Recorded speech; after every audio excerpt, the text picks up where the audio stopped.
जो हम लोग आज ये धरना प्रदर्शन कर रहे हैं आज 5वें दिन से लगातार, आज इसकी ज़रूरत ना पड़ती अगर हमें हमारे देश की जो कार्यपालिका है, प्रशासन हो, शासन हो, अगर सही मायने में अगर पीड़ितों को न्याय देता तो शायद हम लोग को यहाँ 5 दिन से निरंतर बैठने की ज़रूरत ना पड़ती। लेकिन मैं बताना चाहूँगा कि इसके पीछे का मुख्य कारण क्या है।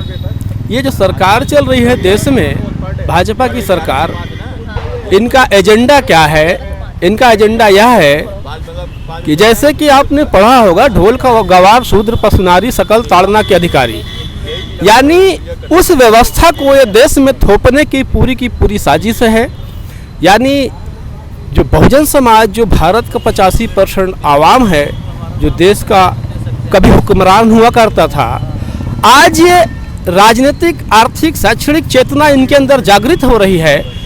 यह चीज़ सत्तासीन लोगों को हजम नहीं हो रही, क्योंकि इनको एक डर सता रहा है कि हम देश में 15% बामुश्किल हैं और उसमें हमारी राजनीतिक जो लोकतंत्र की 4 स्तंभ हैं, कार्यपालिका, न्यायपालिका, विधायिका और मीडिया, इन पे सारे पे इनका कब्जा है। और इनको यह डर सता रहा है कि ये जो लोग हैं, जो यहाँ के हुक्मरान हुआ करते थे कभी 85% बहुजन समाज के लोग, ये फिर से हमारी सत्ता को छीन न ले, और यह इनका डर सता रहा है। और इसीलिए हमारे समाज के साथ शोषण हो रहा है। और आपको मैं एक चीज़ और बता देना चाहता हूँ कि वो उन लोगों के उपासक हैं, जैसा कि अभी आपने पूछा था कि नारियों के ऊपर, बेटियों के ऊपर, ये वो लोग सत्ता में बैठे हुए हैं जो आसाराम बापू को जाकर के दूर से चरणों में नमन करते थे, नतमस्तक होकर लेट जाया करते थे, परिक्रमा करते थे। और जब ऐसे बलात्कारियों को पूजने वाले लोग सत्ता में बैठेंगे, विराजमान होंगे, तो आप कैसे उम्मीद रख सकते हैं कि हमारे समाज की, हमारे देश की बहन बेटियों की आबरू सुरक्षित रह सकती है। और हत्या की बात, हत्या इसलिए हो रही है कि मैं साफ तौर पे, खुलेआम तौर पे कहना चाहूँगा, ये रामराज पार्ट 2 चल रहा है देश में।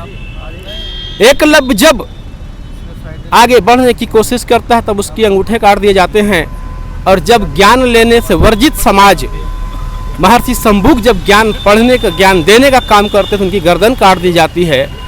ये वही व्यवस्था थोपने पे देश पे आमादा है आज की सत्ता में बैठी हुई सत्ता पे सरकार। और हम लोग जागरूक हो चुके हैं। हम लोगों ने बाबा साहब के संविधान को पढ़ा है, बाबा साहब की कुर्बानियों को पढ़ा, उनके त्याग को, उनके बलिदान को पढ़ा है। और इनको लगता होगा कि शायद हम लोग आसानी से इस उत्पीड़न को बर्दाश्त कर लेंगे, तो इनकी गलतफहमी होगी।